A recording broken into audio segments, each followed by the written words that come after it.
नमस्कार प्यारे विद्यार्थियों। आज की हिंदी की कक्षा में हम उत्साह कविता का अध्ययन करेंगे जो सूर्यकांत त्रिपाठी निराला द्वारा रचित है। सूर्यकांत त्रिपाठी निराला छायावाद के जो चार आधार स्तंभ हैं, प्रसाद, पंत, निराला और महादेवी वर्मा, उनमें से प्रमुख हैं। हिंदी साहित्य जगत में निराला जी महाप्राण निराला के नाम से जाने जाते हैं। इनका जन्म सन 1899 में उत्तर प्रदेश में और मृत्यु सन 1961 में हुई थी। निराला जी स्वाध्याय पर बहुत अधिक बल देते थे। इन्होंने संस्कृत, बांग्ला व अंग्रेजी भाषा स्वाध्याय के द्वारा ही सीखी थी। ये बहुमुखी प्रतिभा के धनी थे। इन्होंने गद्य और काव्य दोनों साहित्य में अपनी लेखनी चलाई है। गद्य रचना भी इन्होंने की है और काव्य रचना भी इनके द्वारा की गई है। इनके द्वारा की गई काव्य रचनाएं अनामिका, परिमल, गीतिका, अणिमा, बेला, नए पत्ते, तुलसीदास, सरोज स्मृति, राम की शक्ति पूजा आदि प्रमुख हैं। इसके अलावा इन्होंने गद्य रचना में भी उपन्यास, कहानी, निबंध, जीवनियां व रेखा चित्र आदि की रचना की है। निराला जी रामकृष्ण परमहंस व विवेकानंद की विचारधारा से बहुत अधिक प्रभावित हुए और उन्होंने उनकी विचारधारा को अपने जीवन में अपनाया भी था। इनका निजी जीवन कष्टपूर्ण रहा था। घोर कष्टों में बीता था इनका निजी जीवन। जब ये बहुत छोटे थे उसी समय इनकी माँ की मृत्यु हो गई थी। मात्र 3 वर्ष की उम्र के ही थे ये। इसलिए इनका जो बाल्यकाल था, जो बचपन था, वो भी कष्टों में बीता। युवावस्था में इनकी पत्नी की मृत्यु हो गई और बाद में इनकी जो पुत्री थी उसकी मृत्यु हो जाती है। पुत्री की मृत्यु के पश्चात ये बहुत अधिक विचलित हो जाते हैं और इन्होंने अपनी बेटी की याद में सरोज स्मृति नाम से एक बड़ी कविता की रचना की है। प्रस्तुत जो कविता है उत्साह, वह एक आह्वान गीत है और उसमें कवि ने बादलों का आह्वान किया है, बादलों को बुलाया है। कवि ने बादलों को गरजने के लिए प्रेरित किया है, क्योंकि कवि का मानना है कि बादलों की गरज में उत्साह होता है, उसमें क्रांति होती है, विध्वंस होती है। उसका प्रतीक विध्वंस होता है, उसका प्रतीक यानी कि विध्वंस क्रांति का प्रतीक कवि ने बादलों को माना है। इसलिए कवि ने बादलों को गरजने के लिए कहा है। और कवि का मानना है कि भाई समाज में परिवर्तन किसके द्वारा संभव हो सकता है? जब विनाश होगा, क्रांति होगी, उसी के द्वारा समाज में परिवर्तन संभव है। इसलिए कवि ने बादलों को गरजने के लिए कहा है, क्योंकि ये नव निर्माण के पक्षधर थे। इनकी कविता में और व जोश की प्रधानता है। साथ ही अपनी कविता के माध्यम से ये प्यासे लोगों की प्यास बुझाने की प्रेरणा भी बादलों को दे रहे हैं।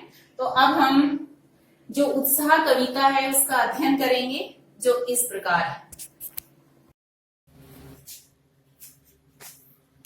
बादल गरजो घेर घेर घोर गगन धारादर हो।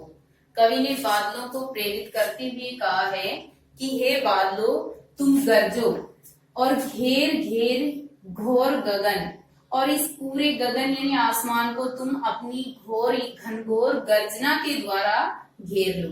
कवि ने बादलों को प्रेरित करते हुए कहा है कि हे बादलों, तुम गरजो और अपनी घनघोर गर्जना के द्वारा पूरे आसमान को घेर लो। धारादर हो यानी हे बादलों।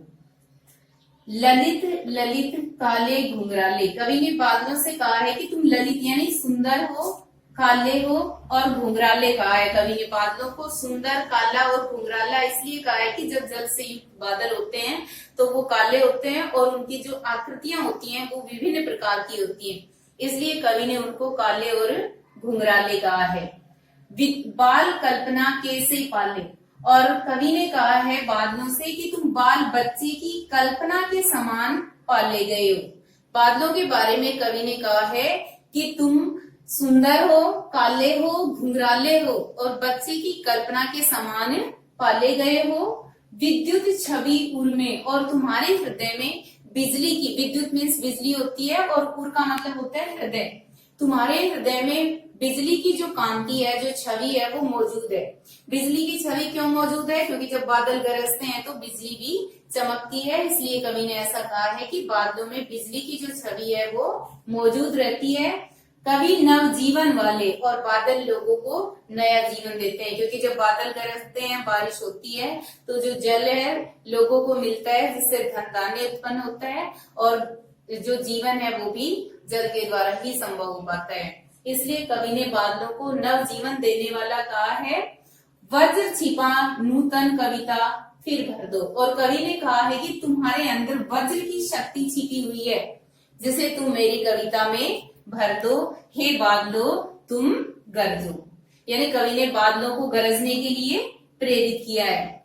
एक बार इसको दोबारा देखते हैं कि बादल गरजो, कवि ने बादलों को गरजने के लिए प्रेरित करते हुए कहा है कि हे बादलों तुम गरजो और घेर घेर घोर गगन धाराधर को, कि हे धाराधर यानी हे बादलों तुम अपनी घोर घनघोर गर्जना के द्वारा संपूर्ण जो आसमान है उसको घेर लो। ललित ललित काले घुंघराले, कवि ने बादलों से कहा है कि तुम सुंदर हो। ललित मीन सुंदर हो, काले हो, और घुंघराले यानी विभिन्न आकृतियों वाले दिखाई देते हो। बाल कल्पना के से पाले, और तुम बच्चे की कल्पना के समान पाले गए हो। विद्युत छवि उर्मे कवि नवजीवन वाले, बादलों से कवि ने कहा है कि तुम्हारे हृदय में बिजली की जो छवि है, बिजली की जो कांति है, चमक है, वो मौजूद होती है, और तुम नया जीवन देने वाले हो। वज्र छिपा नूतन कविता फिर भर दो, और तुम्हारे अंदर वज्र की शक्ति छिपी हुई है, जिसे तुम मेरी कविता में भर दो। हे बादलों तुम गरजो। तो ऊपर की जो पंक्तियां हैं इसमें घेर घेर घोर, इन पंक्ति ये जो पंक्ति है या इन शब्दों में अनुप्रास अलंकार है। ललित ललित में पुनरुक्ति प्रकाश अलंकार है, और बाल कल्पना के से पाले जो पंक्ति है इसमें उपमा अलंकार है। अगला है विकल विकल उन्मन थे उन्मन विश्व के निदाग के सकल जन। इसमें गर्मी की ऋतु का वर्णन किया है कि जब बहुत गर्मी होती है तो सब तरफ लोग बादलों के आने का इंतजार करते रहते हैं, क्योंकि गर्मी से सब लोग व्याकुल रहते हैं।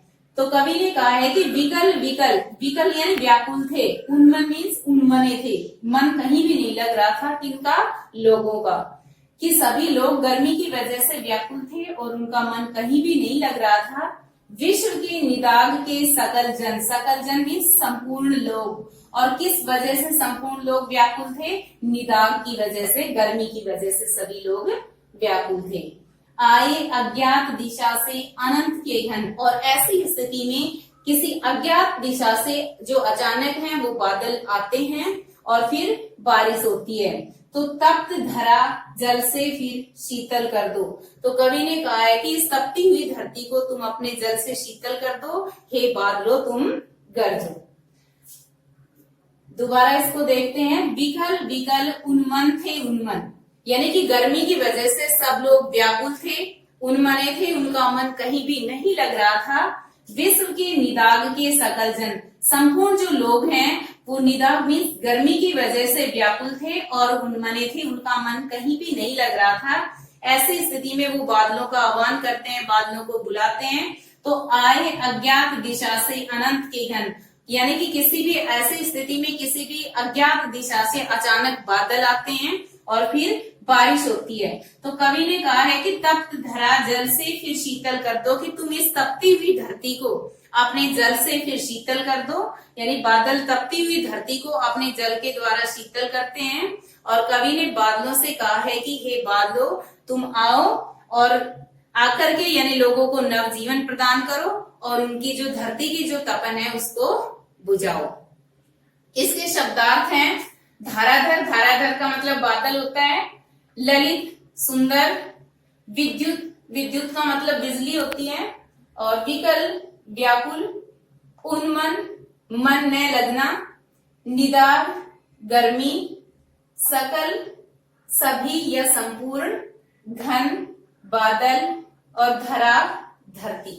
तो कवि के ये जो कविता है इसमें लयात्मकता है और इसमें उन्होंने ओज गुण का प्रयोग किया है।